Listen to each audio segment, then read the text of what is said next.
Well, folks, I didn't want to show you the lighthouse keeper's home and the assistant's home again.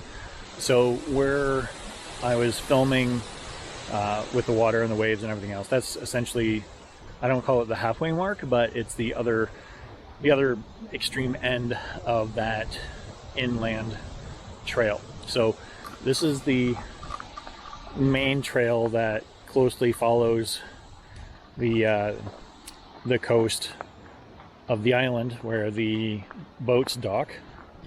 And on my left, obviously you can hear the waves crashing, but it's also the same side as the flower pots.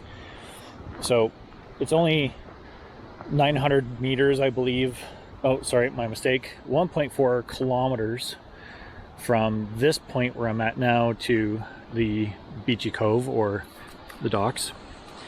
And I've already walked at least a few hundred meters anyways. So all in all, I want to say maybe 3 kilometers, give or take, but I'll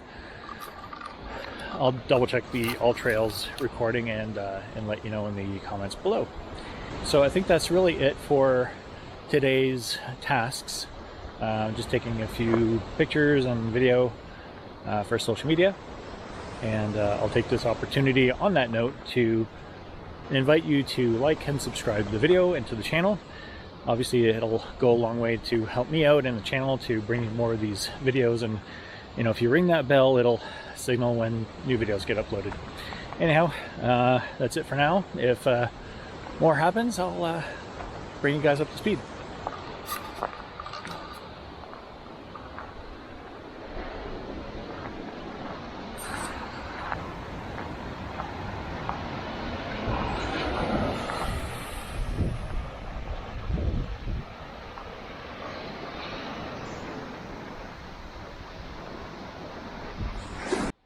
Hey folks, so now that I've been on Flowerpot Island for a couple days, I came up with a bit of a list of things that you might want to know ahead of time before you actually book your trip, or at least some things that you should be aware of when you start planning your trip.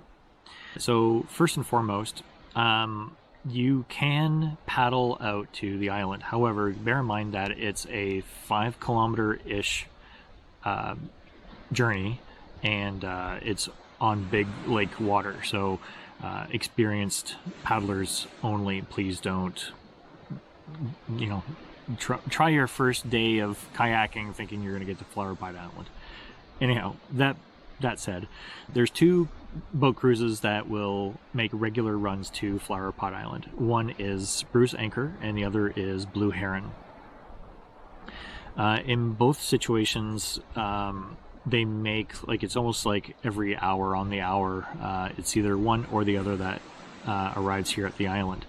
When I was speaking with one of the other campers here, they indicated that when they were dealing with Bruce Anchor, they only take campers out to the island after 4 p.m.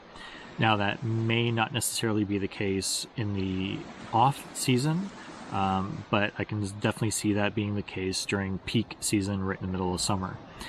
So bear that in mind when you are starting to formulate the amount of time that you want to spend on the island. In terms of those boat cruises, though, there's a great possibility that either your departure or your return will be canceled due to weather or high winds. So there's 2 things to kind of take away from this at the same time. One is, if your departure is canceled, don't make alternative accommodations unless you really want to, because Cypress Lake Campground will honor that 1 or more days of accommodation in lieu of spending it on the island. Now, you won't be able to get both. You won't be able to get a free night at Cypress Lake and a Flowerpot Island stay overnight for the same evening. It'll be one or the other. So in my case, what I did, unfortunately I didn't know this at a time, but when my departure got canceled, I made alternative arrangements, stayed at the Tobermory Village campground, and then that way I was able to shift my entire stay of 3 nights originally starting on Monday, and then it started on Tuesday, and I was able to continue on thereafter. But they'll still have to work with the existing schedule and the other campsites. So right now, fast forward a little bit, there have been no boats for the last 2 days, so I can actually stay on this campsite. However, if boats were running, because I shifted my 3 nights off a day, today I would have had to move to a different site because this tent site was actually booked by somebody else. So there's a couple things there to, again, take away. First of all, you can use Cypress Lake Campground if your departure is canceled. And secondly, go to Cypress Lake office anyways so that you can rework your reservations as needed. You can try calling the office. It's basically, even though Flowerpot Island is actually part of Fathom 5 Marine National Park, all the reservations are through Parks Canada initially, but then you actually get your camping permits through the Cypress Lake Campground office. So I've never been able to get a hold of somebody successfully at the Cypress Lake Campground office. They've even indicated that the phones don't transfer to that office successfully. So if you're already in the area, just go to the office, work with the people behind the counter, and either make arrangements to stay at Cypress Lake or offset your visit to Flowerpot Island. All that said, next on the list, but in relation to this, pack enough food to accommodate at least 2 extra days of stay, just in case of exactly this. Like, it looks like it's a beautiful day, and even the water right in front of the campgrounds, it seems calm, but on the other side of the island, it was really, really choppy, and I mean like 2.5, 3 foot waves. So make sure that whatever number of nights that you are going to be staying for, add at least 2 days worth, just to be on the safe side. As you will see in these videos, or have seen in these videos, the squirrels are notorious. If you think that you're going to have a peaceful meal at your campsite, think again, because you're going to get swarmed by 2 or 4 or 6 squirrels, and they're all looking for a handout. If I were to comment from the park's perspective, don't feed the animals. It's really hard not to, because they're really damn cute. Anyways, next thing. In terms of the island itself, there are no hazards other than your usual be cautious, don't take steps backwards when you're trying to take a selfie, watch where your footing is. The one trail that runs through the back part of the island, or the middle part of the island I should say, is pretty rugged as well. Lots of stairs. So there are no bears, there are no bobcats, there's nothing larger on the island, even reportedly, than an otter. So you don't have to worry about wildlife from that perspective. There are snakes on the island, nothing poisonous. There are no Massasauga rattlers on Flowerpot Island. The snakes that are on the island are completely non-venomous. They may bite if you poke and prod them, but they are not venomous, so you don't have to worry about that. In terms of what I would recommend as a stay, you can certainly do everything in one day, but that would not be going about it leisurely.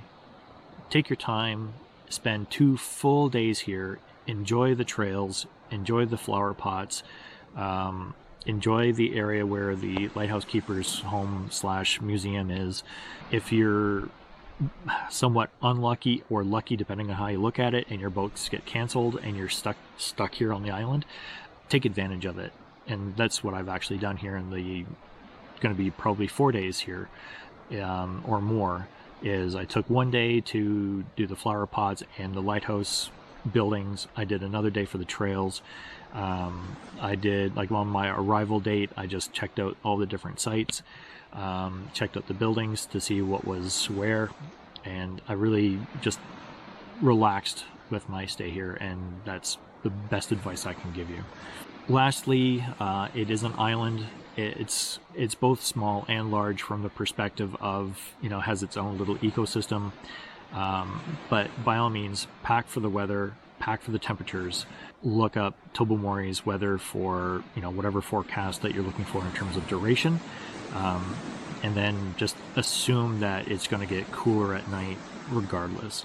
It got a little chilly last night. I have a -5 or -7 Celsius degree sleeping bag, and I was quite comfortable last night. It got down to about 11. Might go down a little bit further than that tonight, but I should be fine. And I'm actually using my sleeping bag more like a quilt, so I don't even have myself completely encapsulated by the sleeping bag. So if it gets really cool, like tonight, I'll probably turn it back into a sleeping bag and I should be fine. So all the usual camping stuff or backpacking stuff goes without saying. So, you know, mind your footing, mind the wildlife. Here comes a furry guy here. Don't have to worry about water. Just bring your appropriate filter or purification method of your choice. It's a ton of water out there, so you don't have to worry about that. And food, and that's really it. If you have any questions or concerns or anything that I have not covered in these videos, please leave them in the comments below and I'll get back to you as soon as I can.